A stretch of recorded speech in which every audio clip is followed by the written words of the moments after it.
Começa agora mais um NapaCast com Edu Toledo. Começa agora mais um NapaCast incrível nessa segunda-feira chuvosa aqui em Bragança Paulista. Uma segunda-feira nublada, tudo para um clima de suspense. Será? É um dia incrível pra gente já trouxe muitos convidados aqui, mas hoje o papo promete, porque acho que todo mundo tem curiosidades, todo mundo quer saber um pouco mais sobre o mundo das investigações criminais, o mundo da perícia. E nada melhor do que trazer o cara desse tema. E hoje o papo será com quem, hein? O Fernando, quando ele tá no som, ele adora me interromper. O papo Edu, hoje... esse papo tá um espanto. Lu, tira o Fernando dali, que hoje não vai ter condição assim, tá muito animado hoje pro papo. Hoje nós recebemos o perito criminal Ricardo Salada, responsável por inúmeros casos famosos, não famosos, enfim. Mas o intuito desse podcast hoje não é da gente só falar de casos famosos, mas entender um pouquinho o mundo da perícia criminal, entender um pouco como que funciona, qual foi a trajetória, enfim, tal. Então, se você que está assistindo quer mandar sua pergunta, entra no chat, já manda, porque o Ricardo vai responder. Então, salva de palmas para o nosso convidado de hoje. Muito bem. Valeu, Ricardo, por tamanha disponibilidade, cortesia, enfim, você foi fantástico com a Luísa. A Luísa falou, Du, mandei mensagem lá pro Ricardo, o Ricardo falou, não, eu vou sim com o maior prazer. Eu falei, como assim? Que felicidade, cara, obrigado. Não, é sempre um prazer, né, a gente vê que a profissão que vem despontando, né? Não só a profissão, mas o gosto pela profissão, o interesse da profissão. E eu, quando eu fiz o concurso para ser perito, eu não imaginava nem o que o perito fazia. Né? Não existia essa divulgação, essa coisa fantástica. As séries, os filmes, jogos, games, né? Tudo agora tem, né? Então é uma coisa muito interessante para poder tornar acessível o conhecimento dessa profissão tão nobre. Que demais, cara. Né? Então é sempre um prazer poder falar da profissão, de casos, de técnicas, de tudo que o perito vive. Eu tô cheio de curiosidade, cara. Hoje é o dia. Antes de mais nada, um agradecimento aí aos nossos apoiadores.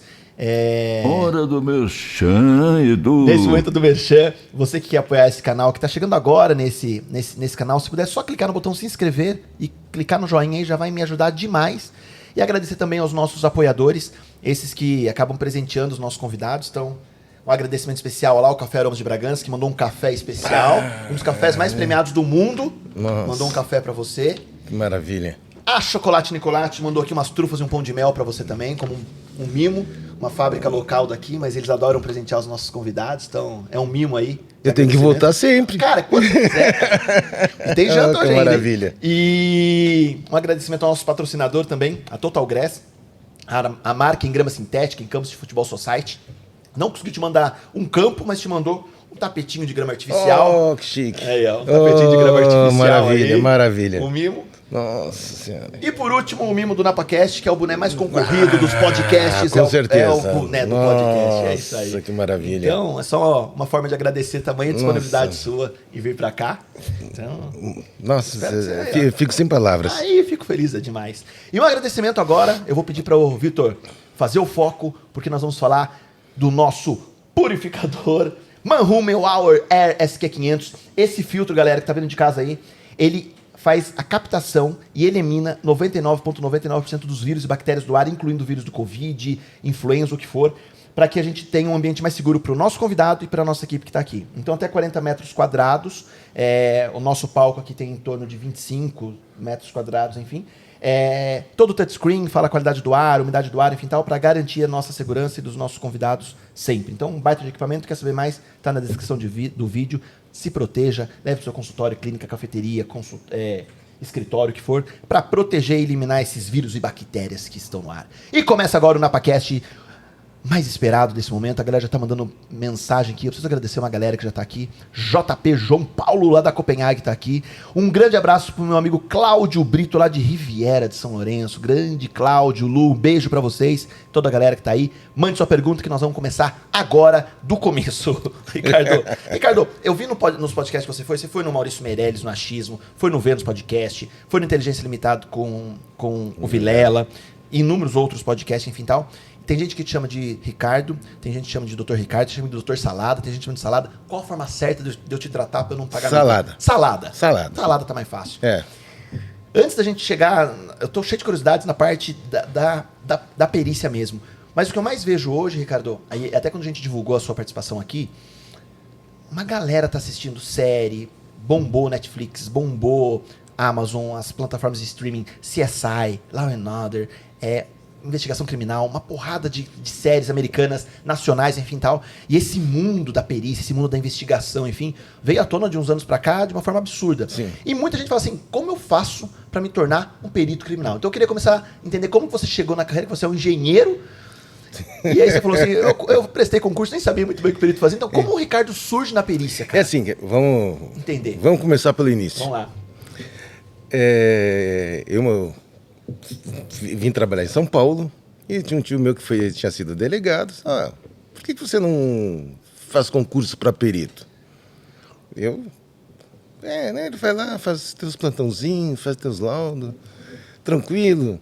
E eu sempre tive a ideia, como eu trabalhava na área de engenharia elétrica e na área de manutenção, eu tenho conhecimento para essa área. Né? E acabei, passou, eu vim em 90, que eu vim de Porto Alegre. E em 92 saiu a inscrição, fiz a prova e acabei sendo aprovado. Eu entrei em fevereiro de 93, fiz o curso da academia e pronto, quase que para engenharia, né? Devido ao meu conhecimento profissional. Uhum. E eis que me mandam para homicídio.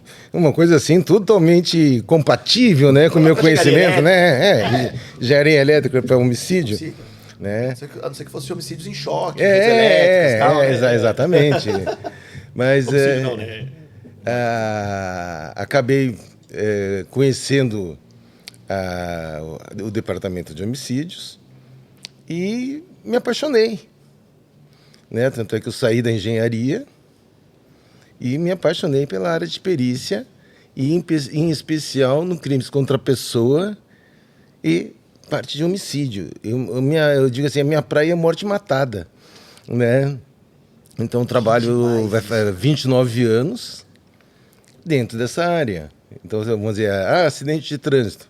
Eu tive na academia, mas vamos dizer, fazer um acidente de trânsito, alguma coisa, eu vou ter que pedir ajuda, né? Porque é completamente fora do meu métier. Né? Então, minha situação é o homicídio, e o departamento de homicídios ele trabalha com a parte de homicídios com autoria desconhecida.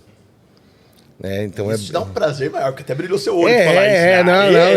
É fantástico. Eu digo assim, eu me realizei profissionalmente. Que demais. Tá, dentro dessa área, eu tenho paixão. Mas quando você fala assim que o concurso foi para perícia de colocar em homicídio, nesse percurso desses últimos 29 anos, enfim, correria o risco de você ser transferido para uma outra área da perícia? Ou eles falaram, não, o salário é bom nisso, vamos deixar ele quietinho aí, não vamos mexer com ele? O risco até existe. Até porque, hoje? Sim, dificilmente acontece, vamos dizer, até pela bagagem que eu tenho dentro da minha área, dificilmente eu seria transferido para algum outro setor, a não ser que eu solicitasse, olha, quero ir para outra área. Mas como as áreas às vezes são muito específicas, eu ia demorar algum bom tempo para, vamos dizer, principalmente na área de trânsito, que tem alguns acidentes bastante complexos. Então você tem que mudar a tua visão. Uhum. Né? É tipo assim, o que a gente comenta assim, o local fala muito, só que ele fala javanês. Né? A interpretação. Você tem que saber javanês. Aí eu pego um local de trânsito que fala outra língua, aí eu tô ferrado. Dá certo. Eu não vou conseguir enxergar as coisas que um perito que tenha a vivência no acidente de trânsito teria. Mas quando você fala academia me ensinou, essa formação na academia hoje mudou muito né? Hoje os peritos que prestam concurso hoje são selecionados. O curso, a formação mudou ou é o mesmo processo até hoje? Não, é o mesmo processo. O que acontece? Vamos colocar assim. Quesitos para se fazer no concurso. Tem que ser um curso de nível superior ou bacharelado em algumas áreas, que os editais dão essa informação. Dificilmente um edital de um concurso para outro vai mudar muita coisa. Uhum. Então eu sempre falo ao pessoal, olha o último edital, procura na internet o último edital que tem lá os cursos que são aceitos. Então o pessoal hoje tem aquela mania de fazer esses cursos de perícia, de criminalística, de perícia forense. Isso aí, por enquanto, até hoje, não é aceito para o concurso de perito criminal. Para outras áreas pode ser, porque não é exigido nível superior. Então você tem que ter um nível superior, um curso de nível superior, daqueles que são aceitos, e um curso de especialização em perícia criminal vai contar ali na classificação aquele pontinho. Ali. Mas hoje existem cursos legais no Brasil de perícia? Existe. Tem a nível de pós, de lato sensu, né, que é de uma forma um pouco mais estendida, um ano e meio, né, mas as aulas são mais, às vezes um final de semana por mês, depois tem o trabalho remoto, e eles buscam profissionais para ministrar essa instrução. Sim. Então, eu acredito que tem cursos sérios que tentam passar realmente uma informação da área forense, da área pericial. Então, vamos dizer, claro, que sempre, por melhor que seja o curso, se a pessoa não estudar, também... Esquece. Mas dá. O seu calo, o seu aprendizado foi na prática. Na prática. Virando o corpo. E você lembra o primeiro caso? Lembro. Eu único ligo é assim, ó, dos meus casos, assim, vamos botar... não chocantes, mas simples. O primeiro caso eu lembro. Né? Depois tem aqueles casos que você pega um esquartejado, alguma coisa que acaba te marcando também. Mas o meu primeiro caso foi um... Você chegou na delegacia pelo primeiro dia e te mandaram para uma... Foi assim ou não? É que assim, você vai ter que eu digo assim, a base, né? Onde a gente fica os peritos, né? E aí antigamente era Telex, né? Telex. Molecada não sabe o que é, vai pesquisar aí no Google. Deixa uma ferramenta de comunicação altamente desenvolvida. Era um WhatsApp daquela época. Era um WhatsApp. Acho que não chega bem, mas então era uma coisa assim bastante interessante. A gente recebia a comunicação, juntava a equipe, porque no DHPP o que acontece?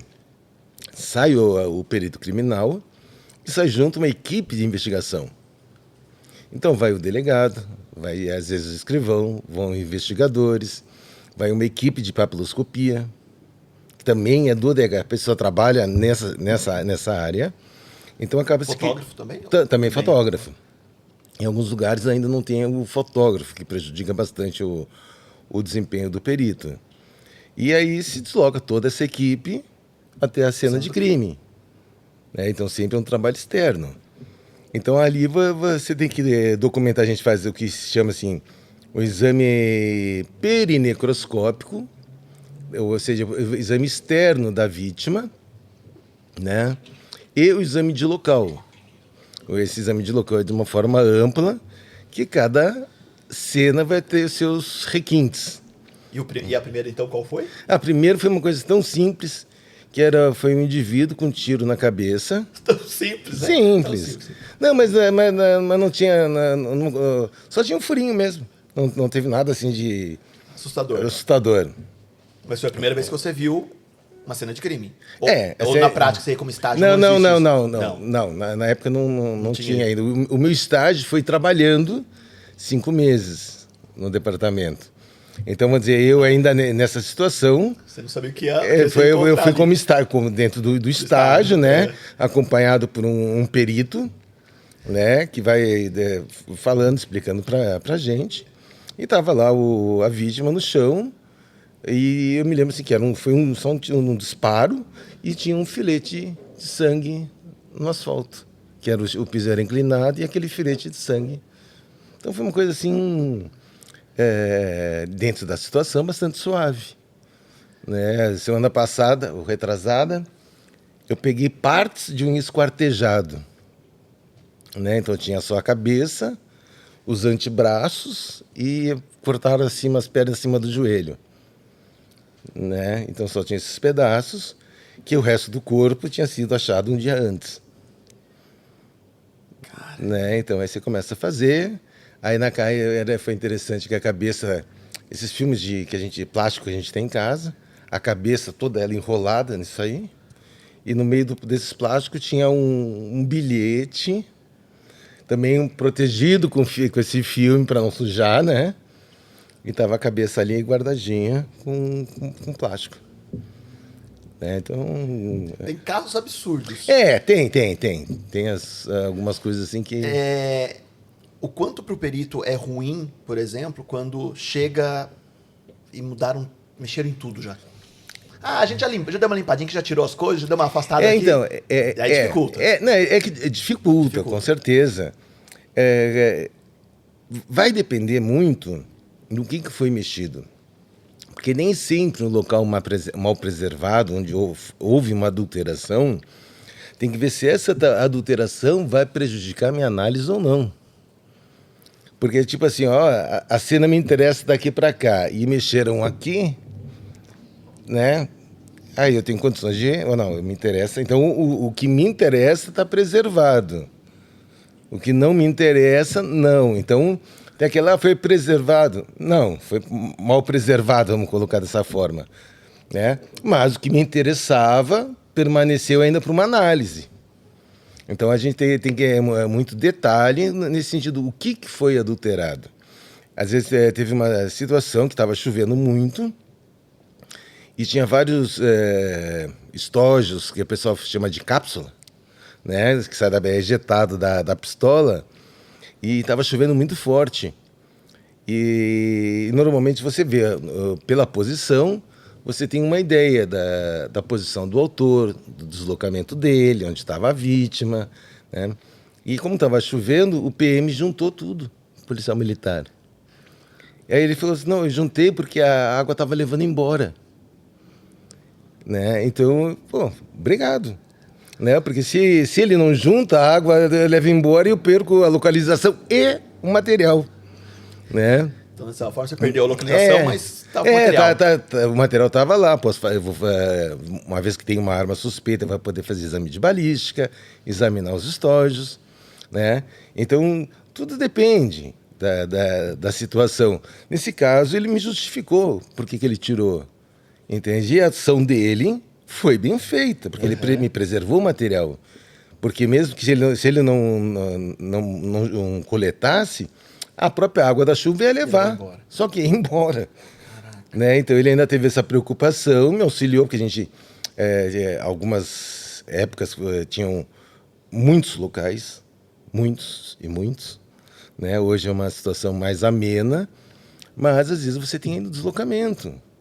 Vamos dizer, mesmo que você vá com viatura, com sirene, pega um dia desses de chuva, que você tem que ir com um deslocamento buscando maior segurança, né? Então você acaba demorando mais. Então, nesse meio tempo, pode acontecer muita coisa. Tem gente que passa no local, se não tiver o policial militar, ele leva os estojos de lembrança. Ó, tinha um estojo aqui, mas não tem mais. Não. Alguém passou, levou. Né? Então... E Salada, dentro desse processo de se deslocar até locais, enfim, tal, você já vivenciou situações de, sei lá, da própria comunidade, população, o que for, não querer que você colete dados ali, ou de ter algum embate ali, de gerar um medo para você enquanto sua... Integridade física. Integridade física mesmo? Não, já aconteceu, vamos dizer, antes ou um pouco antes da nossa chegada, a polícia militar enfrentar uma revolta popular. Né? Então teve... Porque o que acontece? A preservação do local é feita via de regra pela polícia militar. Então, onde há necessidade, eles se comunicam e vem reforços de uma forma rápida. Nesse local que eu fui, até o helicóptero da PM estava. Né? Então, os pessoal começam a jogar pedra, rojão. E, então, veio reforço e acabou mantendo o pessoal de uma distância segura. Porque o que acontece? Existe o crime. Né? Então, quem via de regra, a polícia militar é acionada. Então, a polícia militar vai até o local e constata. Aí eles comunicam o distrito. Aí vai a autoridade do distrito, ou se ele estiver ocupado, ele vai mandar algum investigador ir olhar, porque fica o seguinte, como nós trabalhamos no DHPP com homicídios de autoria desconhecida, se eles conseguem identificar qual é o autor, o DHPP não é acionado. É outra equipe que vai atender, onde vai só o perito e o fotógrafo. porque não vai exigir uma investigação. Que já sabe quem é. Já sabe quem é. Né? Então a autoridade ou alguma equipe dele vai, né, no local, olha, é realmente um homicídio, não foi um escorregão, uma morte suspeita, a pessoa morreu, mas não sabe do que. Se foi de frio, se for de cachaça, alguma coisa. Tem violência aparente? Tem. Eles voltam para o distrito, conversam com o delegado faz uma minuta de mensagem, de BO, ele tem que abrir um boletim de ocorrência, mas manda uma coisa bem resumida, olha, a pessoa, sexo masculino, sobre a calçada, aparentando lesões na região da cabeça, ponto. E aí isso aí vai para o DHPP. Então a gente, normalmente, a gente se desloca com poucas informações, né? A gente não tem assim maiores detalhes. Então a gente se desloca, aí é mais 15 minutos, 20 minutos, porque chega a mensagem. Para ir, todo mundo, ó. Quem vai? Não, já está aí, a equipe já é a equipe definida de plantão. Mas aí você chega, tem pessoas que vão trocar roupa, vai botar uma bota, uns tênis eu tenho uns tênis de local, que é botinha, né? Precisa botar os aparatos, pegar arma funcional, não sei o que, então você demora. O perito tá armado também? Sim, sim. Ah, é? Sim, com Mas certeza. para sua proteção também, pra proteção. Porque eu digo assim, o meu uso da arma é numa necessidade de defesa, ou às vezes você tem que dar uma segurança para um outro policial, ou você tem que conter um suspeito, então você precisa estar armado. Sim. Né? Então o Estado dá o armamento para que todo mundo vá devidamente, vamos dizer, armado e protegido para uma cena de crime. Mas aí, Salada, dentro do processo da investigação, entre você e na cena do crime, voltar com toda a coleta dos dados, de tudo que você fez, enfim tal, como que vocês dividem, até para o pessoal que está pensando aí em prestar concurso para perícia, enfim tal, que momento vocês param para estudar o caso? Porque assim, opa, chamou outro caso, sai, vai para campo de novo. Aí guarda o material, tá lá na gaveta bonitinho. Chamaram para outro caso, vai de novo para campo. Que momento... Como vocês fazem esse rodízio ou essa organização de tempo para falar assim, paro para estudar tudo que eu coletei ontem, foto, vou montar o meu dossiê. Não, já vou para campo de novo. Como é que vocês fazem? Normalmente você tem as folgas. Na folga? Na folga. Porque senão tá na rotina louca. Não, muitas vezes não dá. No plantão nem... E você tem prazer na folga de fazer isso. Não, mas você tem que fazer. Entende? Entrega. Se você trabalhar todos os dias, é aquela pergunta, o que você faz da meia-noite às 6? Entende? Então, nas folgas, na folga, fazer. É normal muitos peritos pedirem férias para terminar os casos. Para terminar os casos. Porque está acumulando. Caraca. Qual o caso mais longo em tempo na sua carreira de chegar de montar o quebra-cabeça? Quanto tempo demorou? Na cena do crime? De tudo. Aí eu vou ficar devendo. Mas meses, anos para chegar? Não. E na cena do crime, e de imediato, assim? Vamos dizer, na cena do crime, às vezes um local simples vai a 1 hora, 1h30. Dependendo do local, você vê 4, 5, 6 horas, 10 horas. Aí você não tem um limite. Tipo assim, no caso do Richthofen, eu cheguei na casa às 7h30 da manhã, eu estava terminando 24 horas de plantão, ia sair às 8h. Né? Cheguei, a mensagem veio via celular às 6h30 da manhã, cheguei na casa às 7h30, eu fui até às 17 horas. Caraca. Né? Aí eu cheguei assim, 10 horas ali. Eu estou cansado, eu estou esgotado. Não dava. Né? Aí eu falei com o delegado, vamos lacrar a casa e eu volto amanhã. Né? Não se troca perito, quem começa termina.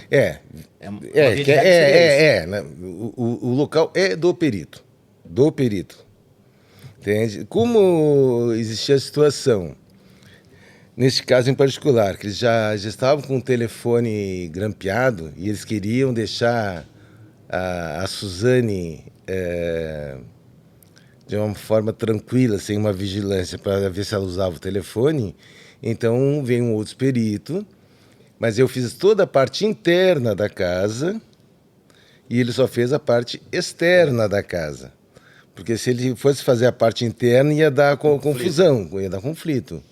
Né? Até na forma de descrever, as observações. O perito criminal, no caso Salada, no caso da Suzane, enfim, tal, é o perito que determina assim, aqui eu quero que o fotógrafo venha, aqui eu quero que venha a equipe tal, aqui eu quero que venha tal, o perito que diz quem ele precisa ali naquele momento para compor, Não. ou não? É que já vem o fotógrafo e vai junto. Já vai junto. Vai junto. Mas quem determina, eu quero a foto não é você, ele não vai tirando foto aleatória. Não, é que como já falo a o mesma fotógrafo... Não, então, o fotógrafo ele já sabe quais são as fotos mínimas. Né? Já garante ali já. Já é. Depois, ele acaba, como trabalha algum tempo com o perito, ele sabe mais ou menos como é que o perito trabalha. O tipo de trabalho que o perito... Agora, vamos dizer, se eu quero uma foto específica que eu acho de interesse, né? Aí eu peço para ele fotografar. Só que eu vou acompanhando, o que você fez aqui? Entende? Tipo, eu falo, fotos de 2 ângulos num dormitório. Eu falo, fez a frente e verso. Né, que seria uma de cada canto. Às vezes eu vejo que tem mais detalhe, aí eu falo, faz o frente e verso, mas eu quero as portas dos armários, ver se tem porta aberta, a bagunça dentro do armário.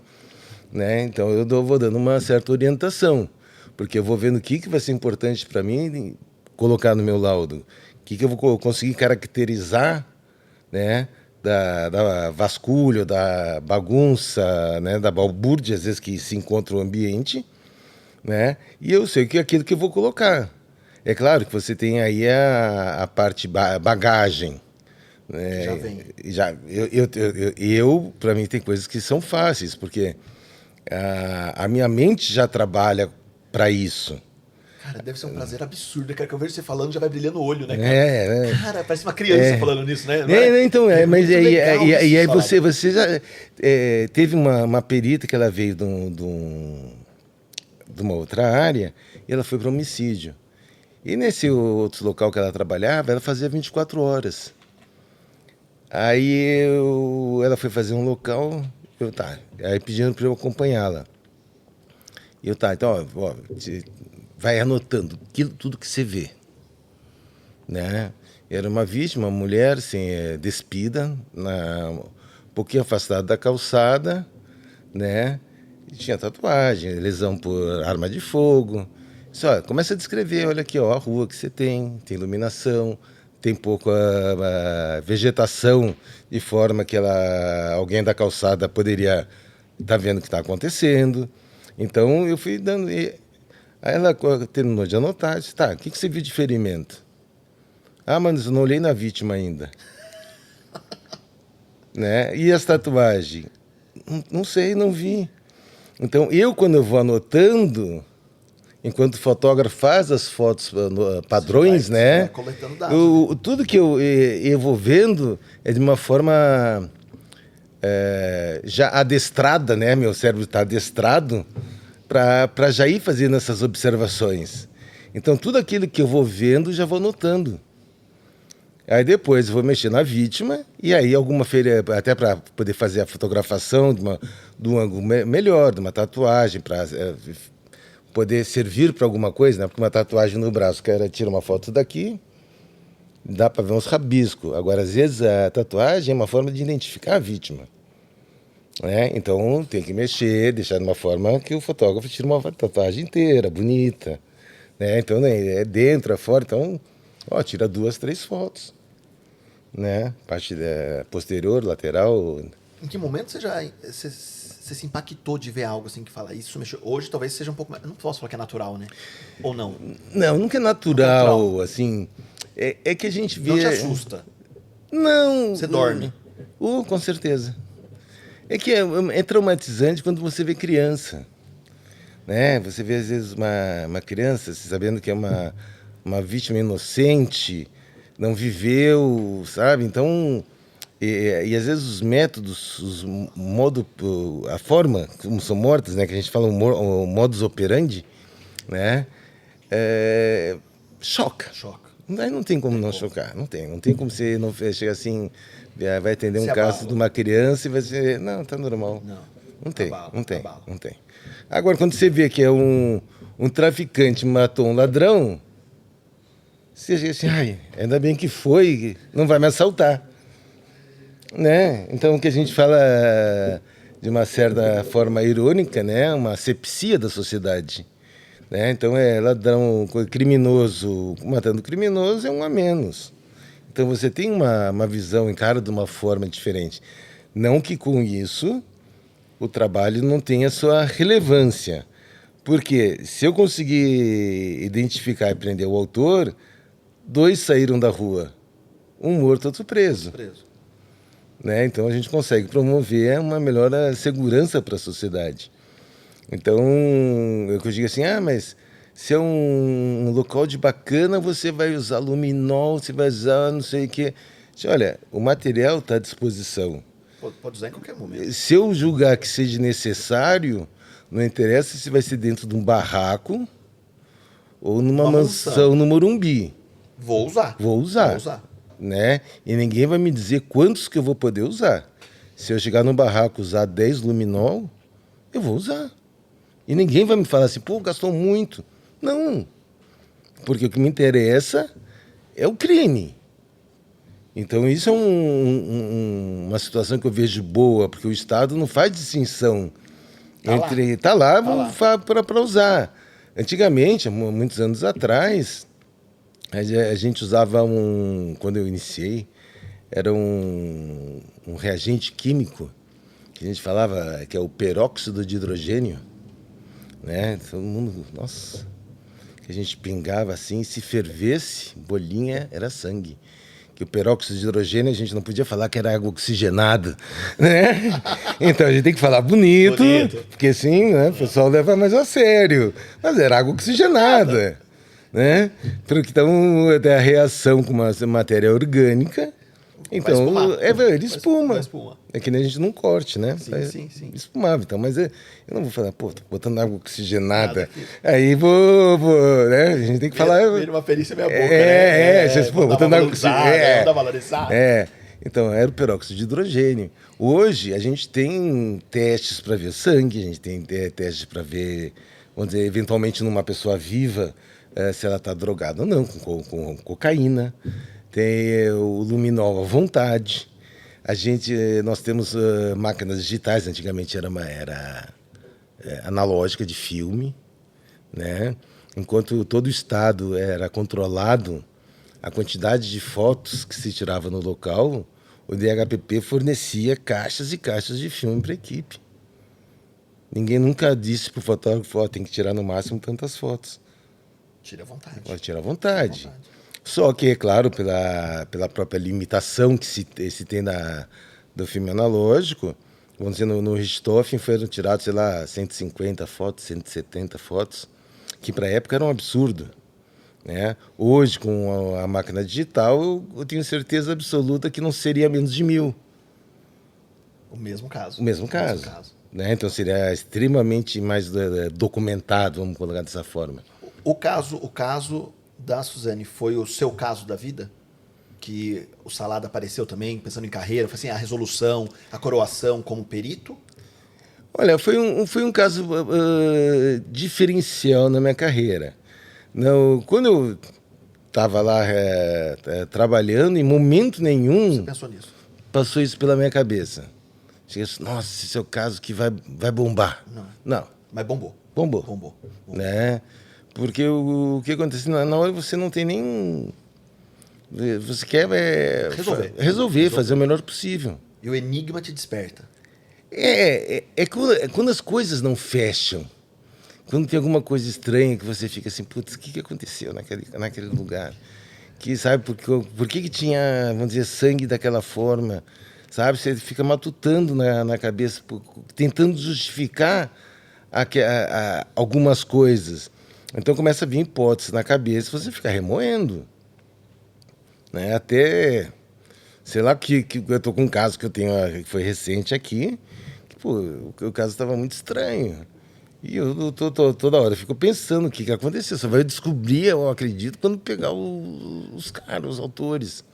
Mas é uma coisa que me incomoda. Até quando resolvem bingo, aí vamos pro próximo. Foi isso, né?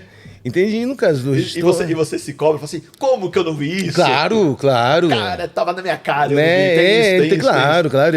Assim como você monta a cena do caso pelos vestígios, e aí você vai conversar com o autor e bate. Assim, ó, eu falei que era assim, né? Então você faz uma análise de uma cena de crime e você vai 80%, 90% só pelos vestígios. Eu acho que é uma colocação muito boa, né? E no caso do Richthofen, não teve aquele impacto, né? Claro, tem um impacto social, né? Mas pericialmente foi um caso simples, né? Simples por quê? Porque tinha tanto vestígio me dando que era alguém da casa, né? Que, sabe, tudo que eles mexiam, que eles planejavam fazer, levava para eles. Levava para eles. Né? Então, pô... Eles criaram a própria armadilha. Eles caíram na armadilha. Eles fizeram a armadilha, né? Dele. Eu digo assim, olha, se eles tivessem entrado na casa com uma arma de fogo, matasse os dois e saísse sem mexer em nada, ia ser mais complicado. Agora, não, vamos furtar, roubar, pega as joias, pega não sei o quê, joga a arma perto do Manfred, joga as bijuterias como se fosse um latrocínio normal, vamos colocar dessa forma, né?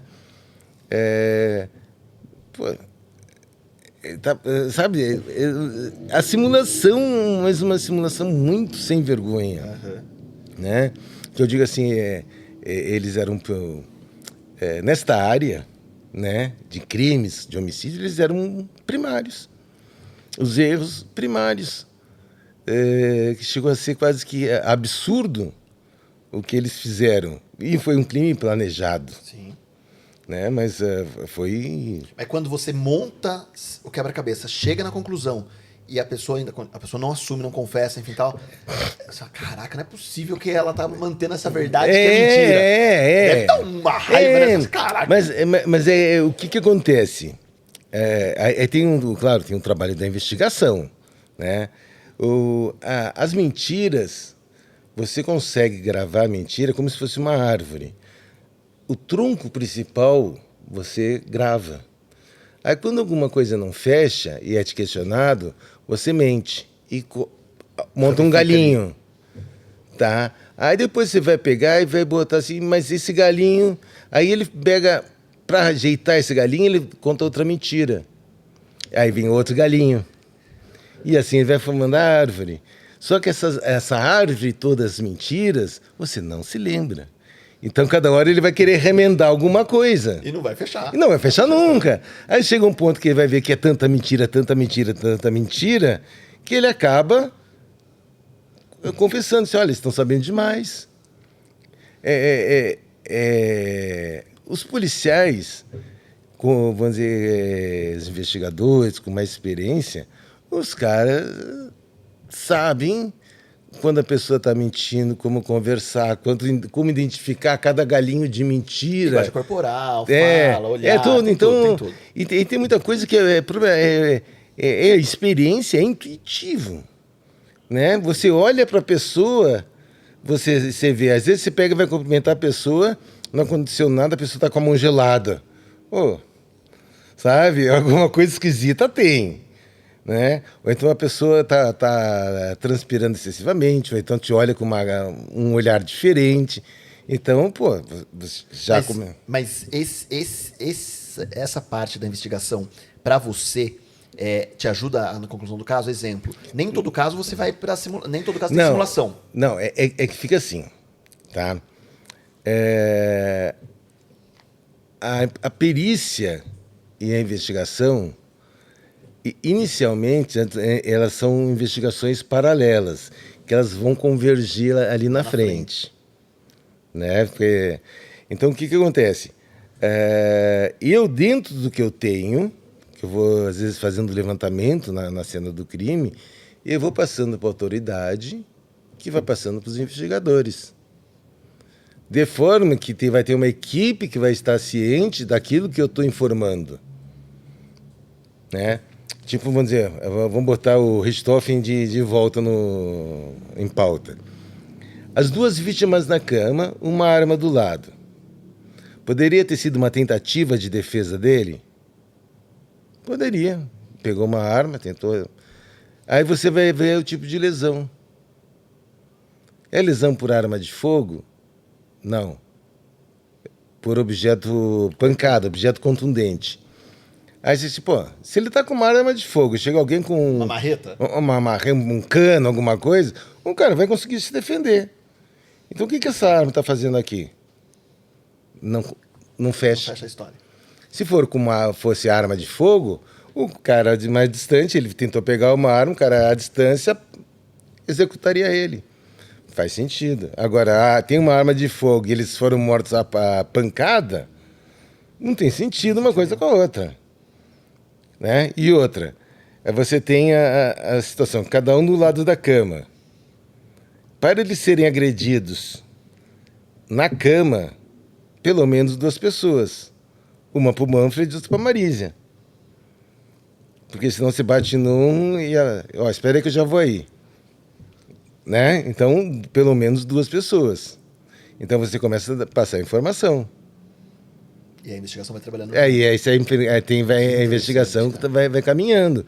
Aí você vê assim, parte do armário mexido e um fundo falso deslocado, mas era atrás dos sapatos.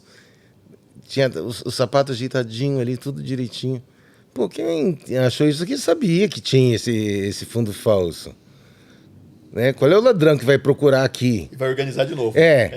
Né? Só alguém da casa. Aí você tem as bijuterias espalhadas no quarto.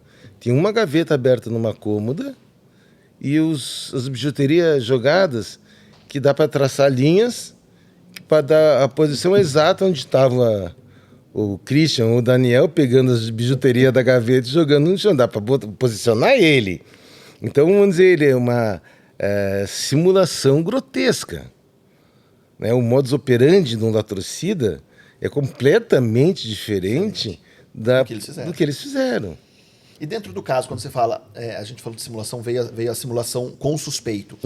Isso o perito vai junto também pra cena do crime. Sim. É que acho que até na série agora, na Elise, tem umas cenas suas. Sim. Você vai no corredor, ele estava aqui, você aponta Então, mas quem faz o local de crime é o perito criminal. Tá. Quem faz a reprodução simulada é um perito criminal também. E normalmente é o mesmo do caso. Não necessariamente. Não necessariamente. Mas isso te ajuda a compor a investigação? Sim, porque o que acontece? Em termos de pegar algumas falhas, vamos colocar assim, alguma mentira para depois ser redigido, o perito que esteve no local sabe como é que estava o local. Ele sabe o que questionar, sabe o que eles estão apontando que seja diferente, vamos colocar assim, da realidade, do que foi visto na cena do crime. Então, em muitas situações, ajuda. Né? Só que também, vamos dizer, eu tenho feito praticamente só reprodução simulada. Então, eu acabo pegando também a experiência da reprodução simulada. Então, chega alguém me fala alguma coisa, eu consigo perceber se aquilo lá é viável ou não. Se a reação dessa pessoa está compatível com a situação que ela está me narrando ou não. Entende? Tanto para um lado quanto para o outro. Pra mentira ou pra verdade. Mas ali na hora, você sabe que a pessoa está mentindo, falando... É impossível você ter... Você não fala nada. É que fica o seguinte, para mim me interessa a reprodução que ela seja mais próximo da verdade. Tá? É claro que eu não vou induzir ou dizer para a pessoa, eu sei que foi assim. Não. Né? Deixa ela falar. Eu tento trabalhar, porque muitas vezes o que acontece? Tem informação que está no subconsciente. Ou que o próprio autor fez, mas ele não registrou. Tipo assim, uma situação de uma resistência que eu fui fazer. Resistência é confronto, vamos lá, popular, polícia e bandido. O cara estava fugindo num carro, bateu, o motorista saiu do veículo, e 2 policiais foram pegar esse motorista e algemar. E vinha um 3º policial atrás. Quando o policial está chegando atrás do carro, ele vê os pés de uma pessoa saindo pelo banco do motorista. Provavelmente pela batida, travou a porta do passageiro, ele não conseguia sair, foi ser pela do motorista. E ele está se aproximando e ele vê que o cara está com uma arma na mão. Só que o ML me colocou o seguinte, que na lesão que a vítima tinha na cabeça, era com zona de tatuagem, que é um tiro a curta distância. E aí o policial militar, não, eu estava aqui, aí eu atirei. E o policial, pela que ele fala que ele atirou, ele estava na lateral do paralama traseiro. Então tinha mais de 1 metro e tanto de distância até a vítima. Que não gera tatuagem. Que não gera tatuagem. Foi isso que ele me narrou. Aí eu falei, mas você parou para atirar? Ele, não, eu estava em progressão. Ele não se tocou que ele não parou.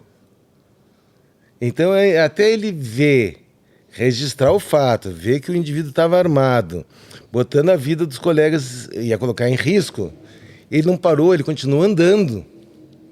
E nesse continuar andando, mais 2 passos, ele está a curtíssima distância da pessoa que estava saindo. E aí eu tenho uma zona de tatuagem. Tanto é que depois ele fala, não, aí eu dei um passo para cá, aí o cara estava deitado, ou caindo dentro do carro, eu atirei de novo. Totalmente compatível a situação, depois, com os vestígios, a perfuração na vítima, tudo que tinha de documentação fechava.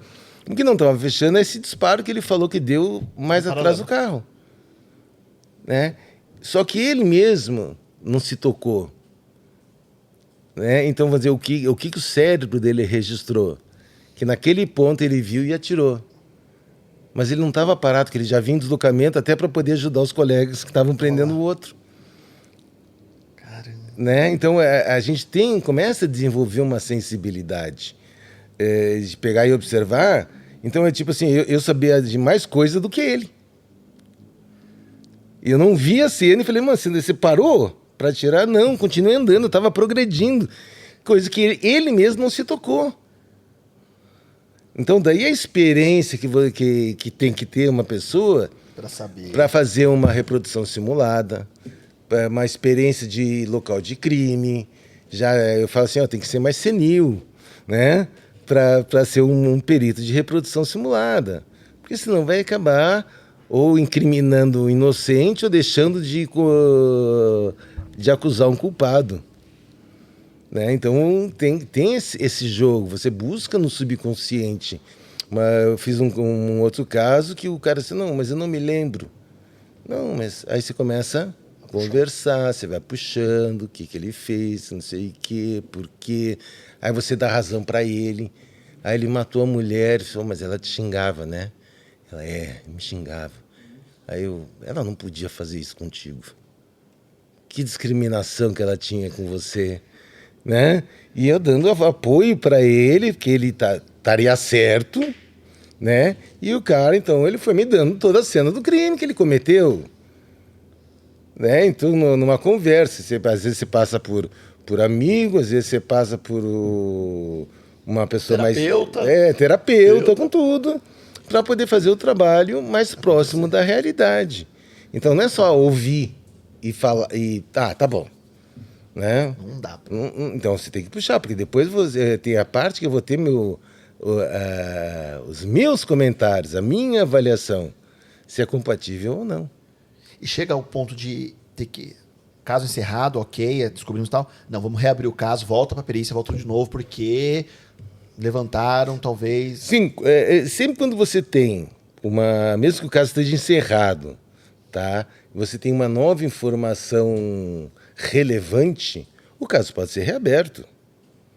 Não interessa quanto... Claro, tem o vencimento do prazo, né, do delito. Quer dizer, o homicídio vence em 20 anos.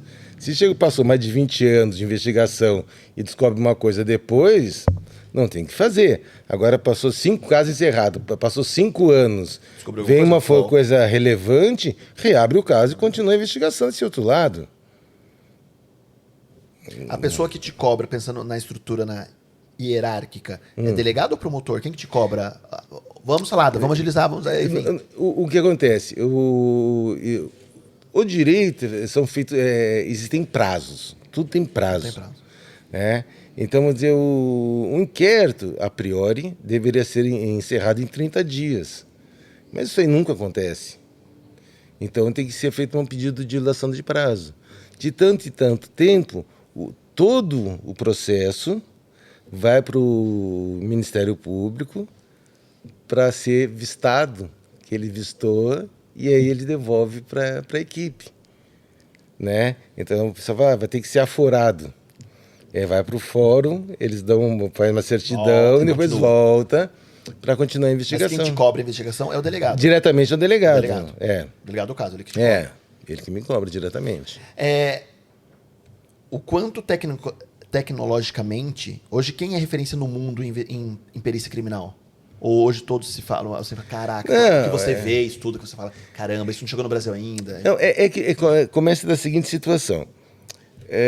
Cada local, cada país, o papel da perícia muda.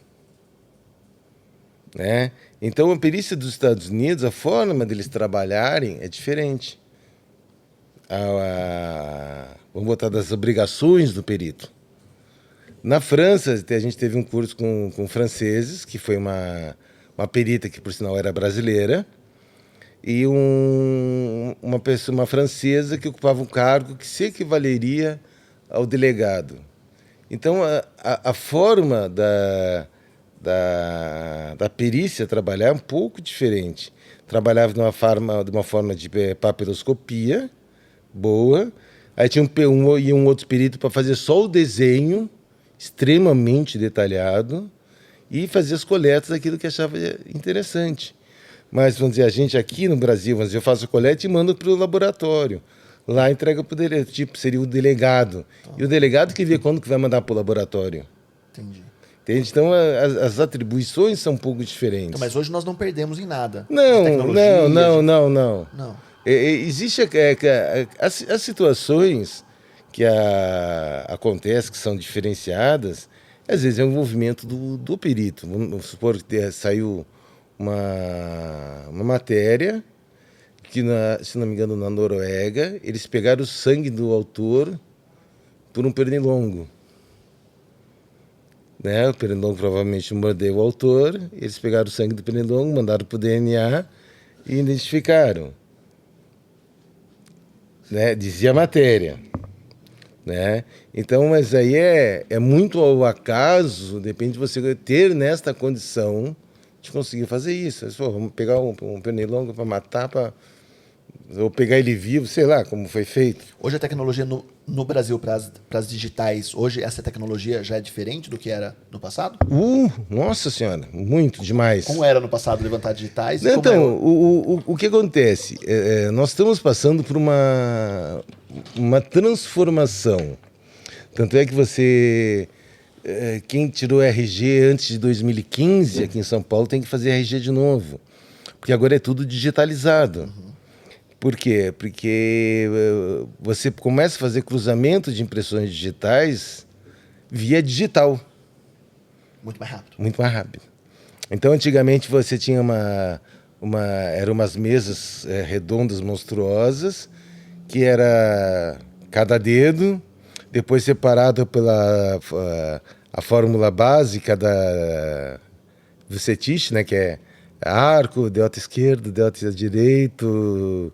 Então, ia para uma mesa e o cara tinha que ficar pesquisando aquilo, uma doideira. Né? Daqui a pouco, quando tiver grande parte digitalizado, né, você põe um fragmento de impressão, o sistema lá cruza. Se ele achar algumas parecidas, ele vai indicar, que pode ser nessa impressão tantas pessoas. Porque o que acontece? No documento, você tem a tua impressão digital inteira.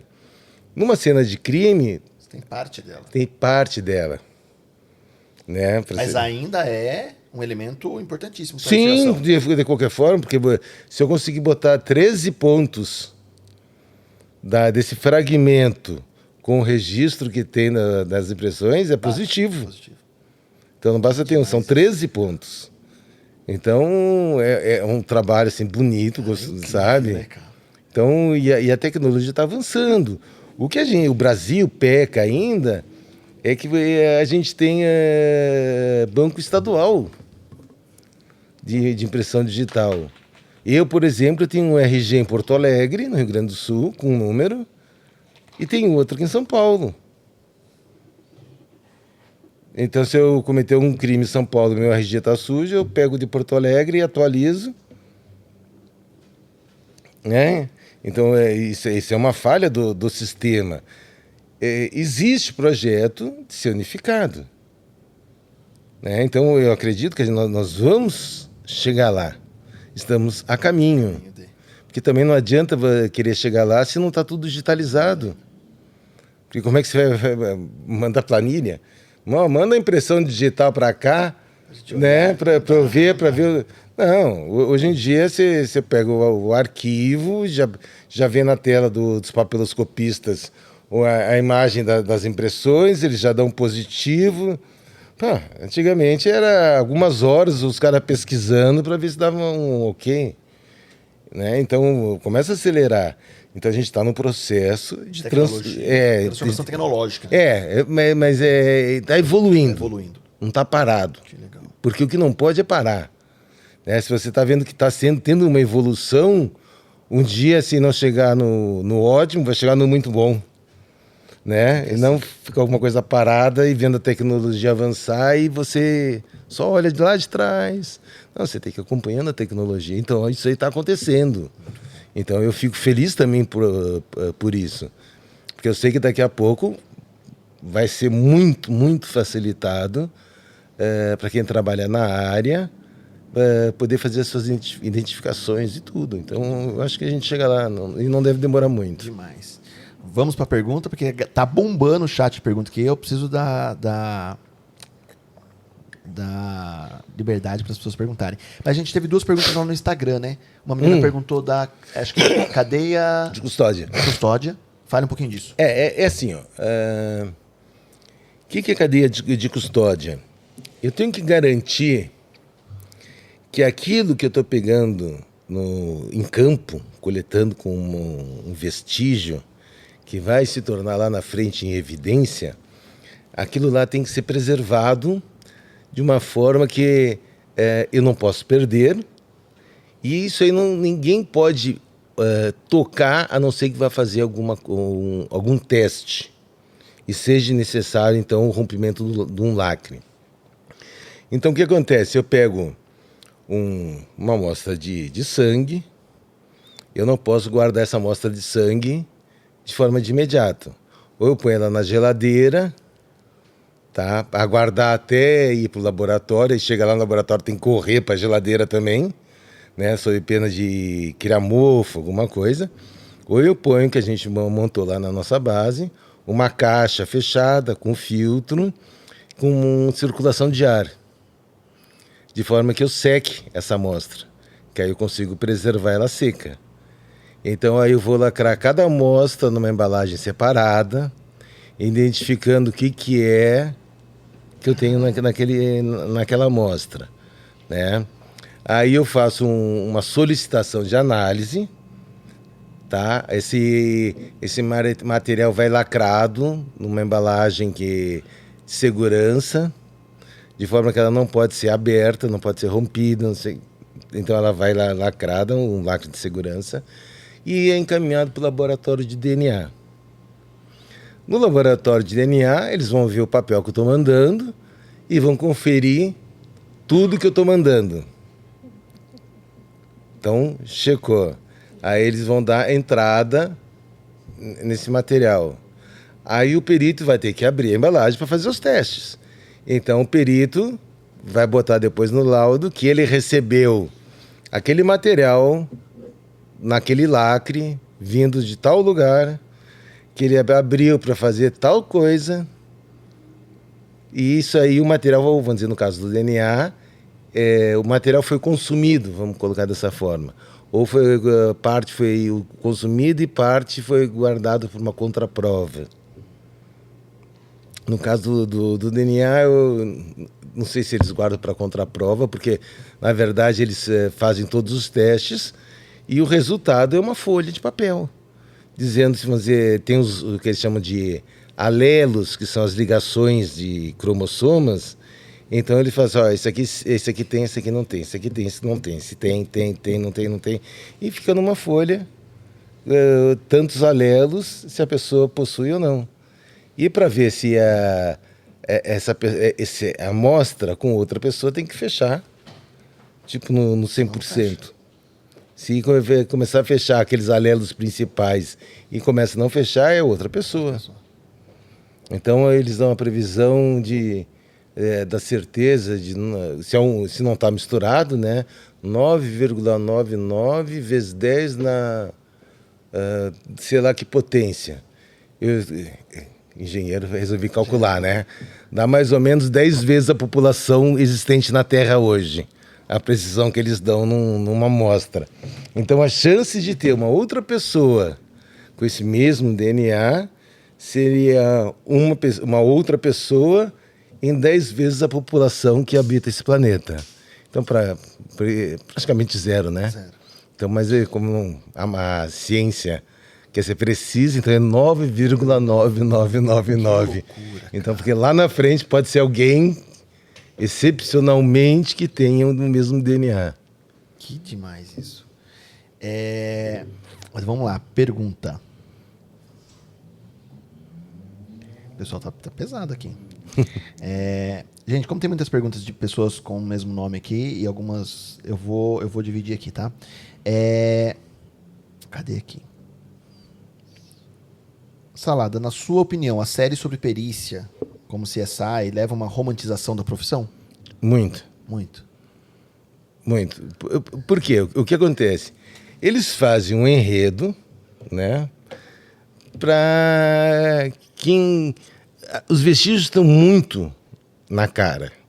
E não é assim. Eles falam que, olha, encontrei uma escama de um peixe, que é o peixe que dá tal lugar, não sei o que tá, tem um outro guardado no aquário daquele restaurante. Pô, isso aí não existe, né? Ou então, às vezes, uma que eu vi que é irônico, tinha assim um taco de beisebol e eles revelaram uma impressão digital. Bonita, inteira, perfeita, né? E eu queria saber como o cara pegou o bastão. Porque só tinha uma, os outros dedos não aparecia, né? Só tinha o dedão. Ele colou, né? Colou. Então assim, olha, o cara tem um poder mágico, né? Que ele pega aqui e levanta o objeto. Né? Tem uma romantização então, ali. É claro que tem uma romantização, até porque... Faz parte da trama. E depois, se eles fossem fazer muita tecnologia, muito a fundo, é difícil de você... Porque você tem que fazer e explicar. Entende? Eu tenho a oportunidade de fazer o comentário e explicar.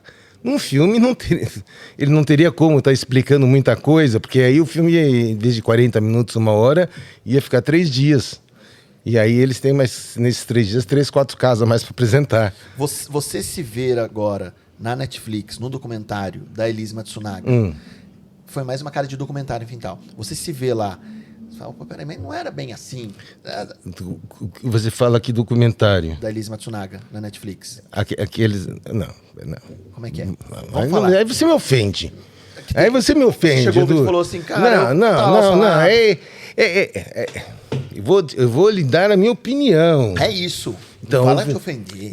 Não, mas eu ofenso pelo seguinte, porque isso que lá não foi documentário. Não foi documentário. Desculpa. Sim, não foi documentário. Né? Aquilo ali eu falo que foi um romance. Foi um romance, foi bonito. Né? Como romance tá valendo. Como romance, é isso como aí. Romance vale. Eu errei a categoria. Errei a categoria. Né? E então eu digo, graças a Deus que não me chamaram, porque eu ia ter uma síncope.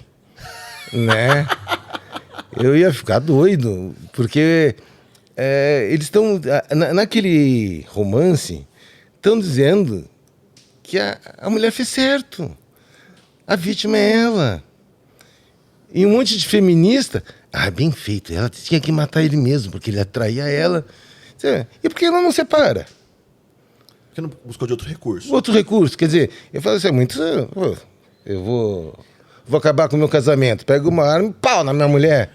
Eu falo, não paguei advogado, né? Pra isso, pelo menos. Né? Ia dar muita gente morrendo. Né? Então, um absurdo. Absurdo.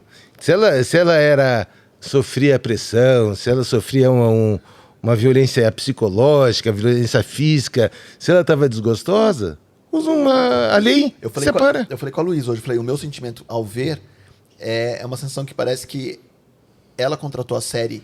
Sim, para fazer uma defesa dela. Pra fazer uma defesa dela. Foi o meu sentimento ao ver. E outra, ela é tão descarada, que ela fala que ela é uma mentirosa. Porque ela fala assim, eu só vou contar a verdade para minha filha se ela quiser um dia. Então, quer dizer, se ela só vai contar a verdade, se a filha quiser, o que ela está contando hoje que não é a verdade? É um lógico, tá? Ela continua afirmando do disparo no Marcos, que foi, conforme a reprodução simulada, 1,92 m. Mentira descabida. Né? Pelo ângulo, enfim. Porque o próprio legista disse que foi um tiro a curta distância. Tem tatuagem, zona de tatuagem. E ela veio me falar que é 2 metros, quer dizer, mentira, deslavada.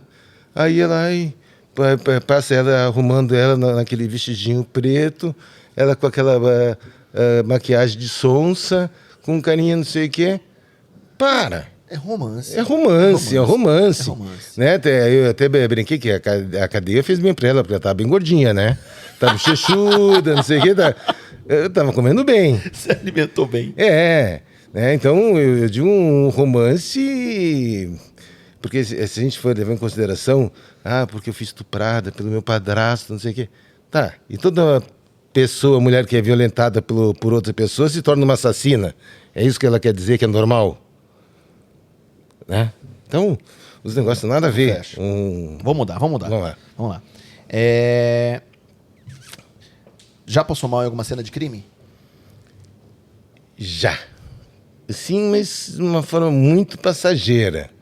Entende? Onde eu... que é uma situação meio delicada, assim, para se falar. Eu estava fazendo de uma indigente... que se encontrava morta e foi atrás do Ceasa. E esse povo não toma banho, né? Aí ela parecia uma pacoteira dentro da calcinha. E eu, como o cheiro é forte, eu já vejo a orientação do vento, né? Para me resguardar. E aí quando eu corto para ver se não é droga, alguma coisa, né? Ela estava com um absorvente e de repente um vento muda. Tá. E veio aquela rajada de vento, que eu acho que ela era o primeiro absorvente da vida, que ela não trocava. Então você imagina... Já tá ótimo, já. Vamos passar pro próximo. Eu tô passando mal. Hoje eu tô passando mal. O perito é um profissional hoje, pensando em 2022, comparado lá a 29 anos atrás, um perito mais valorizado hoje do que era no passado, ou era mais no passado do que é hoje? Como carreira, como carreira hoje, sem dúvida nenhuma. Né? Existe um respeito diferente. Hoje existe o respeito, existe o reconhecimento. Grande parte dos peritos, das pessoas que entram para a carreira, estão dispostas a fazer um bom trabalho, a aprender e fazer um bom trabalho. Se você pegar peritos de antigamente, muitos eram por falta de opção, outros era para um bico. Muitos não tinham interesse no trabalho de esclarecer crimes, simplesmente. Tanto é que o ditado, o lema da pericial era visium et repertum. Ou seja, na tradução, reporte, né? Descreva aquilo que você está vendo. Hoje, esse está vendo, esse visium, é muito amplo, é muito mais profundo. Não basta eu descrever uma cena, eu tenho que interpretar a cena. Entende? Eu tenho Esse que... é o prazer da profissão, né, cara? Exatamente. É um desgosto quando você chega no local e não tem nada assim técnico para você pensar. É legal quando você tem um desafio. É legal, né? o prazer é um local de cena com menos, talvez com menos bagunça, ou você chega num local e tem muita bagunça, tem muita coisa. Olha, Pra você coletar se eu, dados, assim. eu gosto de ter a minha interpretação da cena. Eu quero entender a cena, o que aconteceu. E quando eu não consigo entender a cena, eu fico fica doido, matutando, cara. fico doido. Né? Então, isso que eu acho que é o tchan. Porque você apanha e E aprende. aprende. E esse aprendizado é muito gratificante. Demais. Né? Porque você, putz, ou então aquele negócio, eu achei que fosse isso, mas agora eu tenho certeza que é isso, sabe? Os negócios, aí é o chique, né? Então, acho que essa situação dentro do povo que mais novo está muito grande. O pessoal, tem uma menina assim, não, eu quero saber qual é a faculdade que eu faço, eu ainda estou no ensino médio. Sabe? Já vieram algumas perguntas aqui, até o Jonas colocou aqui, como e por onde começar. O Ricardo, o Salado falou no início que, né, leiam os editais de concurso, mas assim, dependendo da área que você quer, tem as faculdades, as graduações que o próprio concurso já indica Sim. e tal. Mas não adianta ficar fazendo cursinho à toa. Não, o cursinho pode ser um complementar. Ou pode até te dar uma visão assim, será que é isso que eu quero mesmo? Isso pode, também, pode. Porque você, acho que nesses 30 anos, talvez, peritos chegaram para trabalhar com você e já pediram exoneração. Teve uma colega que nem assumiu. Nem assumiu. Fez só academia, quando o primeiro e segundo plantão, ela pediu exoneração. Já caiu fora. Já. Caiu fora. Não aguenta também, né? É. É fácil, né? Qual o caso que mais te marcou em toda a sua trajetória nesses 29 anos? Vamos pensar em 2, 3 casos. Falar, putz, esses me marcaram. Pode ser que nem seja caso famoso, mas esse Não, é realmente... Assim, pelo prazer da investigação. Não, assim. quer ver, o que me marcou, por ser chocante, né? Uma criança de talvez 2 meses, né? Assim, para você ter uma noção, estava dentro de uma sacolinha do supermercado e eu tive que mexer. Né? Que eu falei que não ia mexer, mas aí o delegado queria... Como foi jogado numa casa... ele queria saber qual era o mercado que tinha, né, para fotografar o supermercado dessa sacola para investigação. Então eu tive que mexer. E a criança estava com um fragmento de tecido com um nó no pescoço. Então... Isso marcou. Marcou. Né? E em caso de resolução, que falou, putz, grila, esse foi o caso que eu fechei um quebra-cabeça de 50 mil peças. Teve um estupro, né? Que a pessoa, o autor quase que mata a mulher, que ele parou num terreno que tinha um córrego, no meio do terreno ele estuprou a mulher, matou, e ele foi passar pelo terreno para sair do outro lado. Chegou lá, tinha aqueles canos de concreto, não deu para sair, ele começou a dar ré, e por sorte, né, entre aspas, ele bateu o carro, né, e não passou por... Se ele continuasse na linha certa, ele ia passar por cima da mulher que ele tinha tirado do carro. E poucos dias depois, o cara já estava preso. Né? Então foi levantado em impressão digital, um monte de coisa, e acabaram localizando o cara.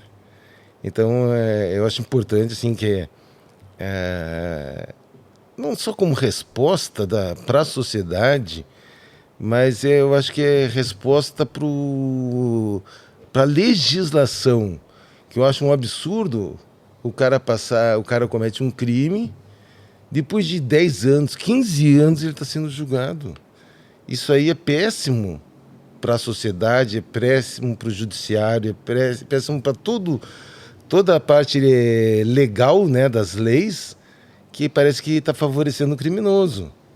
Então, como é que um cara que é acusado de homicídio passa mais 10, 15 anos em liberdade? Né? Então, isso aí acho que dentro do nosso sistema é uma coisa muito ruim.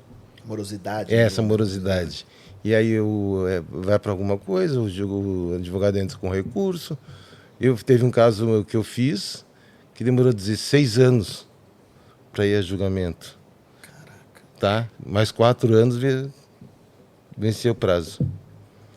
E o cara foi condenado a 7 anos em semiaberto. Dá uma raiva, né? Né? Então, é difícil. É É triste. triste isso. Vamos lá, tem mais aqui. Qual a sua maior frustração com a sua profissão? Isso é uma frustração? Uma frustração que eu tive grande foi um trabalho que eu fiz dentro de um complementar de ângulo de tiro, onde eu provei matematicamente, por semelhanças de triângulo e um monte de coisa, que o indivíduo cometeu uma autolesão, né? Ele deu um tiro na perna dele, ele era o autor, um dos autores do crime, e não aceitaram ele. Aí dá uma decepção muito grande, porque você faz um trabalho extenso e não serve para nada. Entende? Aí eu, de uma certa forma, eu culpo talvez o Ministério Público, dentro desse caso em particular, porque eram cálculos matemáticos, a matemática que foi usada, só que o operador do direito não é obrigado a saber matemática, não faz parte da competência dele. Mas o cara, oi, tem um caso aqui, eu vou lá e explico o que está sendo feito, por que disso, por que não daquilo. E não acontece isso. Eu vi uma vez um promotor do caso do Narras, do Sérgio Narras, que nós fizemos uma reprodução simulada, que o promotor foi lá no DHPP, enalteceu o nosso trabalho, entender direitinho o que foi feito. Que legal. Tá? E foi durante o recesso. Né? Aí essa pessoa vai ter muito mais condições de exercer a sua atuação de uma forma melhor. Isso é gratificante. É né? Claro. Cara, isso é legal. Esse Né? conceito é bacana, né? Então, mas pô, a gente está à disposição, não, sabe? Tá com dúvida? Dá uma ligada. Dá para vir aqui tal dia? Dá. Vamos lá. Vamos lá conversar. Porque, caramba, você faz o trabalho para resolver. Você faz Sim. o trabalho só para ter ali, né? Resolvi, mas ninguém vai fazer nada. Não adianta nada, né? Exatamente. Vamos lá. A galera que tá maratonando aqui. Mais um podcast para conta. Elisângela mandou aqui. A Laura tá perguntando. Quando um caso fica famoso, isso atrapalha o trabalho de vocês? Durante o processo da... É que assim, as informações ficam muito retidas. Porque você não pode, vamos dizer, estar divulgando aquilo, porque você pode atrapalhar a investigação. Então, às vezes incomoda, vamos colocar dessa forma. Eu não ponho que atrapalhe, porque eu sou um que gosto de ficar informado. Se o repórter não está lá fazendo o papel dele, eu em casa não vou receber informação. Então eu tenho que saber que o papel de cada um faz parte dele, que é ter informação. Só que a gente faz parte de não poder dar informação. A Cássia Silveira está mandando um abraço para você. Não é pergunta, é só um abraço para o meu amigo Ricardo Salado. Um grande abraço, Cassinha. O laudo do perito oficial, Ronaldo está perguntando, pode ser questionado por um outro laudo contratado particularmente pelo réu? O juiz sequer é obrigado a citar o laudo particular. Ele pode aceitar ou não. Ou não. É claro que o perito pode ser questionado diante de um julgamento, né? Por um perito assistente, mas em termos de laudo, o juiz não é nem obrigado a aceitar. Né? Isso vai da cabeça do juiz. Agora, um assistente técnico pode fazer pergunta para o perito diante do juiz. O Salada aposenta ou não aposenta? Estou esperando que sim. Mas daí como é que... Aí essa adrenalina, cara. Eu vou pescar. Não. Eu penso assim, uma das minhas linhas, eu tenho algumas linhas de trabalho, pensamento. Uma eu penso em dar aula, né? Outra eu penso em fazer perícia particular, assistente técnico. Né? Então eu acho que eu devo ter alguma bagagem que vai poder ajudar em algumas coisas. Então que é uma... Mas parar não para, né? Oi? Mas parar não para. Não né? dá. Esse é o prazer, né, cara? Não, e parar, eu acho que é muito ruim. Porque você está sempre com a tua cabeça funcionando com uma coisa ou com outra. Aí, de repente, você para, qual é o teu objetivo? Você vai pensar em quê? Né? Se eu parar em casa, eu só vou pensar em tomar cerveja. Que delícia. Né? Aqui é bom. Salada, dentro hoje de casos, enfim, quando chega pro DHPP, enfim, tem casos que o delegado fala, puta, eu quero que esse caso vá pro Salada. Não. Não. Não. Não direciona caso. Não pode. Não pode. Porque existe uma escala. Né? Existe a escala. Você está oficialmente aquele perito que está de plantão. Qual foi o seu último caso agora que você pegou? Hoje, ontem? Não, eu peguei um desse último esquartejado que deu aí na Zona Leste. Acho que foi esse. Mas foi há pouco tempo. Faz uma semana. Uma semana. Você está atuando nesse caso. Mas não é por escolha, porque você estava na não, escala no no plantão. dia. Você estava no seu plantão lá. Eu recebo minha escala e eu posso fazer trocas autorizadas pela chefia, mas é documentado. Então, não tem como, eu quero chamar o Salada. Eu já fui, tipo, uma vez deu um caso de uma resistência com o pessoal do Garra, que tinham 10 mortos, né? E meu chefe me acionou para apoiar o perito que estava no local. Ele era o perito responsável.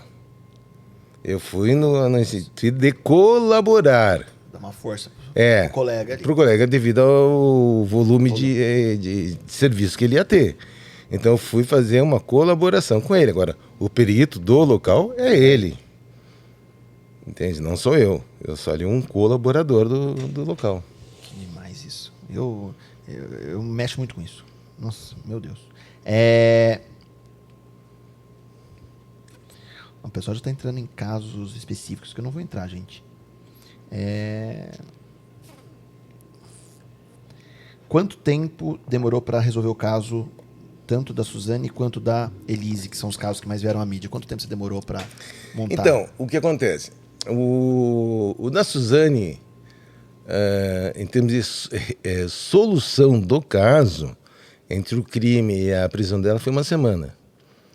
Eu tenho algum prazo a mais para a elaboração do laudo, né? Até pelo detalhamento que eu gosto de dar, principalmente na descrição do imóvel. Até porque, vamos dizer, na época se tirava menos fotos, então exigia mais da escrita. Hoje, pela quantidade de fotos, eu consigo reduzir, até porque uma foto bem tirada é extremamente ilustrativa. Né? Então, a tua descrição pode ser um pouquinho mais sucinta. Né? E o caso da Elise, o que me acontece? Eu fui acionado já quando existia uma suspeita em cima da Elise, porque o Marcos já tinha sido esquartejado, já tinha sido descartado numa estrada em Cotia, já tinha sido feita perícia pelo ML, aí de repente eu fui acionado para fazer o luminol no apartamento. Então eu praticamente, em termos de caso, entrei no meio do caso, e até porque é o seguinte, quando os pedaços foram encontrados, foi outro município, então não foi chamado de DHPP, foi perito de Taboão, né? Que atende lá a região de Cotia, que fez esse encontro, essa documentação, foi feita por um perito de lá, né?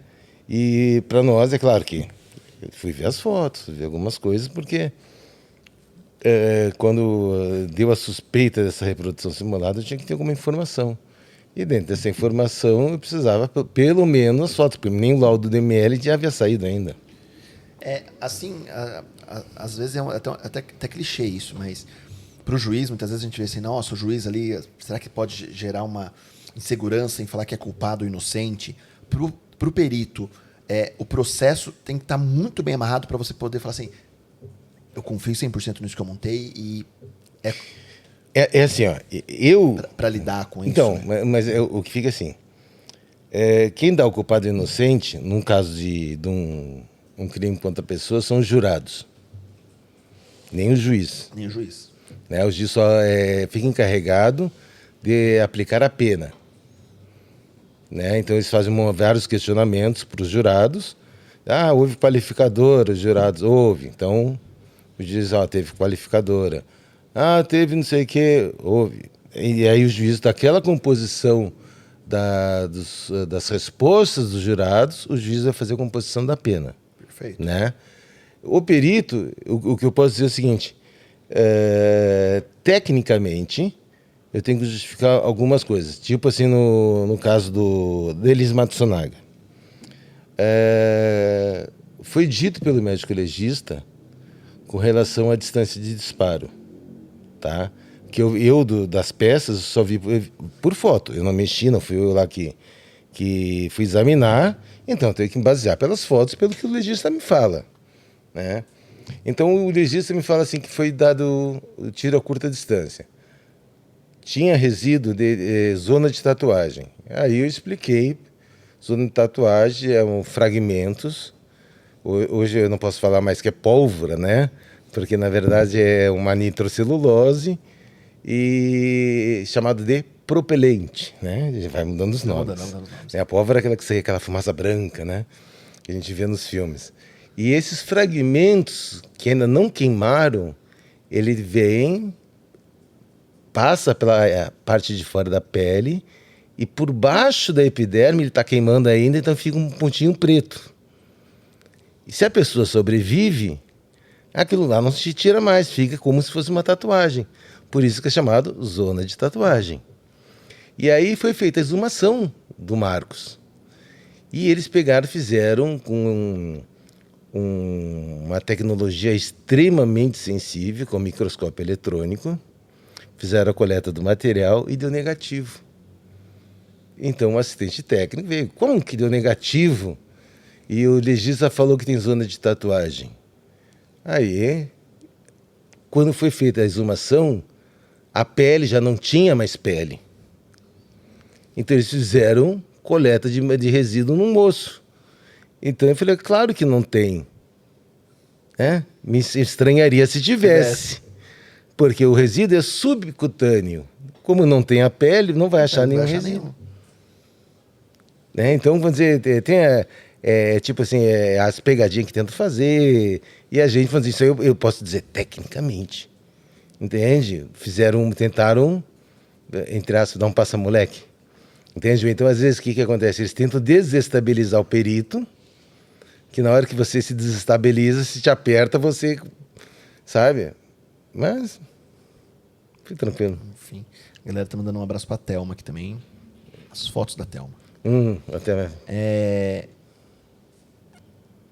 Até pra gente finalizar aqui, eu não vou segurar muito, que a gente tem que jantar hoje ainda.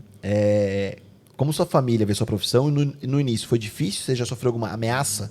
Aí, ó, dá uma consolidada aí. Não, minha família sempre me apoiou, entende?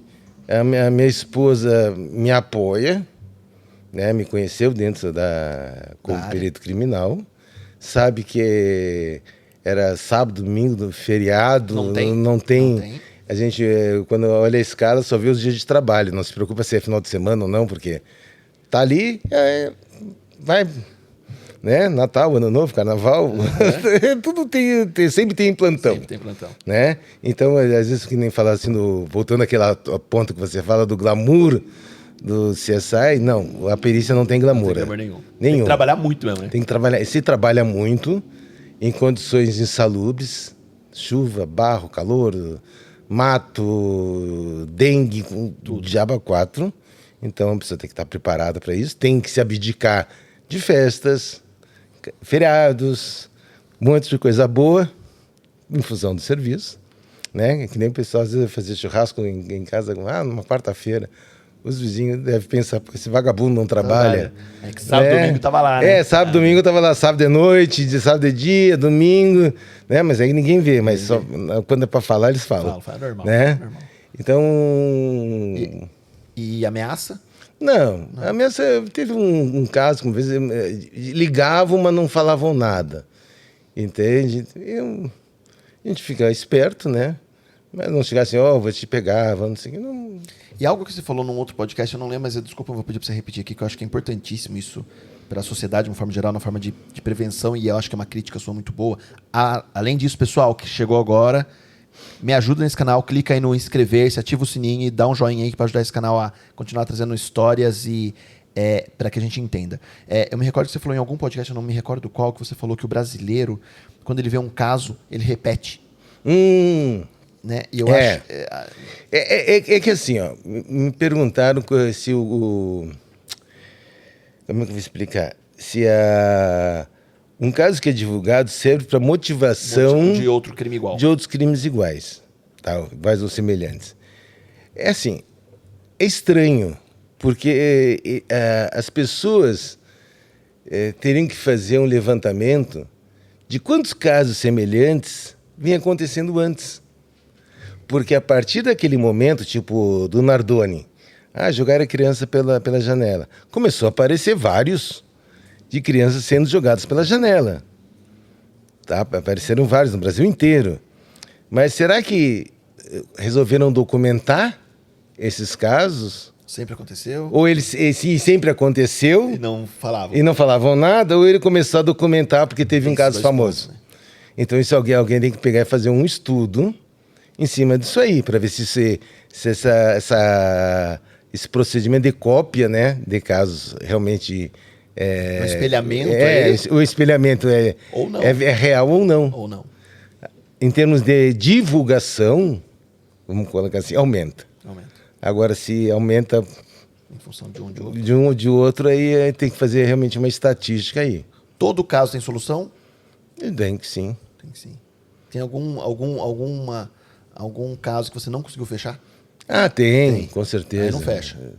Porque o que acontece? Existem casos,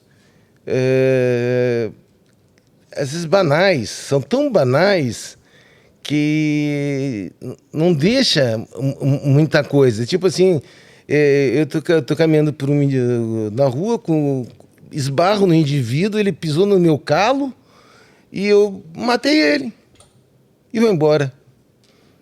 Eu não tenho nenhuma ligação. Não tem motivo. Não tem um motivo. Não tem a violência, não teve briga, não teve nada. História, ninguém, não tem nada não tem nada a ver. Pô, né? Então, hoje ainda, ajuda muito a quantidade de câmeras que existe na cidade. Pela própria Secretaria de Segurança Municipal ou Estadual e pelas casas. Então, você consegue, muitas vezes, seguir a pessoa. Entende? Mesmo que aqui não tenha, se eu tiver mais um menos horário aproximado, eu vou olhar na rua de cima, na rua de baixo, nos lados, não sei o quê, e eu vou acabar vendo alguém, né? Então, hoje em dia, é um pouco mais difícil. Há uns anos atrás, ou dependendo do bairro, da região, que não tenha muito esse sistema de monitoramento, né? Sim. Pode ser que complique. Mas acho que muitos casos tem solução. Oi, Ingrid. Eu fiz várias perguntas suas, Ingrid. Vou fazer uma da Ingrid. A Ingrid tá triste aqui, que eu não fiz uma pergunta dela. Ingrid Miranda, peraí. Ingrid. Um beijo pra Ingrid. Peraí, Ingrid. Deixa eu achar uma boa sua aqui, ó. A sua vai ser a última pergunta do nosso bate-papo com o Salada hoje, hein? Vou fazer essa, é boa, Ingrid, ó. Já aconteceu, Salada, de alguém da equipe perder uma prova importante? Se sim, como que você lidou com isso? Como foi? Perderam a prova. Olha, graças a Deus nunca aconteceu comigo. Não. Porque isso aí, se alguém perde uma prova importante, vai dar complicação. Porque isso aí dá corregedoria, vai dar uma penalização, vai dar um inferno para essa pessoa. Ingrid, mais uma, porque você tá tão carinhosa que a gente, eu vou fazer mais essa. Última, hein? Salada, qual o caso que te deu mais dor de cabeça? Putz. Conte um caso diferente, que todo mundo só pergunta pra você da Elise, pergunta da Suzana. Vamos falar de um caso diferente que te deu muita dor de cabeça. Não sei te dizer assim. Todo caso dá dor de cabeça. Todos deles dão um dor de cabeça. Você entrou numa área que é pra dor de cabeça, né? Porque o que acontece? Tudo dentro disso aí, tudo vira inquérito, tudo vai virar um processo. Né? Então, sempre tem a dor de cabeça, até porque você tem que ir em busca da verdade, porque eu tenho que arranjar evidências que me levem à autoria. Tá? E eles têm que levar realmente a autoria. Eu já não posso errar, porque imagina se o pega uma prova e condena um inocente. Né? Então, quer dizer, tem que ir em busca da autoria e você tem que ter a convicção total daquilo que você está fazendo. Né? Você não, é difícil imaginar assim, putz, perder uma prova assim que seja importante. Você já chegou numa cena de crime e nesses 30 anos e você conhecia a pessoa? Já. E aí? Eu fiz num colega lá do DHPP. Putz. Latrocínio, no primeiro dia de férias dele. Você não sabia que era ele? Não, na verdade, é aquela situação. Na verdade, eu estava saindo de plantão. Você também, toda saída de plantão, acho que você sai e Não, falta meia não, hora. É hoje. Não, mas a minha rendição já estava na base. Aí eu fui pro local até para ver se precisava de um apoio. Só que quando eu cheguei no local, o perito que estaria de plantão falou assim, putz, eu não tenho condição de fazer. De mexer no corpo. E eu disse, não, então deixa que eu faço. Né? Você só anota as coisas para depois poder fazer o laudo. Pela questão emocional mesmo. Problema emocional.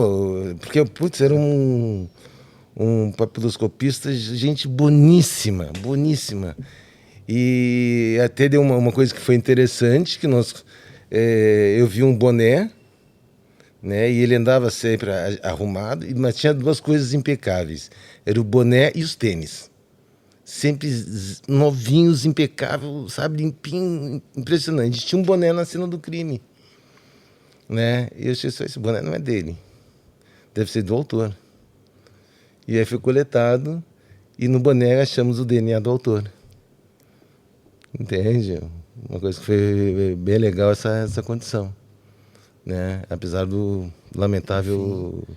Mas foi uma questão de honra, de achar... Teve fotógrafos e peritos lá da base se empenharam dentro da investigação de uma forma assim impressionante. Umas loucuras, fazer perfil fake em Facebook, não sei o quê, para conversar com um parente do autor, para marcar, para se encontrar. Um negócio doido. E isso aí teve um empenho de algumas pessoas da perícia, sabe? Um empenho fantástico e para prender os autores. Que demais. As pessoas falaram assim, quando o Salada aposentar, manda o Salada criar um podcast, que já tá indo em tanto podcast. Só semana que vem o Salada tem mais uns 3 podcasts. Beijo para todo mundo que tá aí na live. Não esqueçam de se inscrever no canal, nos sigam, ative o sininho. A Sara aqui que falou que conheceu o NapaCast hoje, já amou, porque chamaram esse profissional brilhante para falar dessa profissão que tanto admiro. É isso, é admirável mesmo. A questão da... Elislane, eu vou pedir... a questão da formação da academia, os estudos, o Salada falou bastante aqui hoje no início da live. Depois, quando acabar aqui, você volta lá e assiste de novo, que tem bastante coisa legal que ele deu de dica lá, de curso, de formação, do que serve, do que não serve, enfim, tal. É bem legal. Galerinha, foi incrível, deu quase 2 horas aí de podcast. Tô preocupado com o horário do Salada, que ele vai voltar para São Paulo ainda. Ele tá 1 hora e pouco ainda da casa dele. Cara, que incrível, cara. Que felicidade mesmo, porque que bom. Parece... me perdoe, mas é uma questão de infância, de adolescência, assim, sabe? Eu acho que essa questão da... Mas né? Porque eu sempre brinco que a magia do suspense, da investigação, do mistério, eu acho que circula em toda criança e juventude. Então, sim, assim, sim. Né? Putz, é o pirata caçando o tesouro e não acha, daí ele pega o mapa, daí ele vai seguir. É o detetive, é o inspetor bugiganga, não sei o quê. Aí você começa, né? E aí começam as questões policiais, né? Eu falo disso porque é a criança que brinca e ela quer investigar, ela brinca, não sei o quê, tal. Então, hoje me passou um filme na cabeça, assim, então foi tão... uma memória tão gostosa de falar, caramba, o quão gostoso é e prazeroso é ouvir...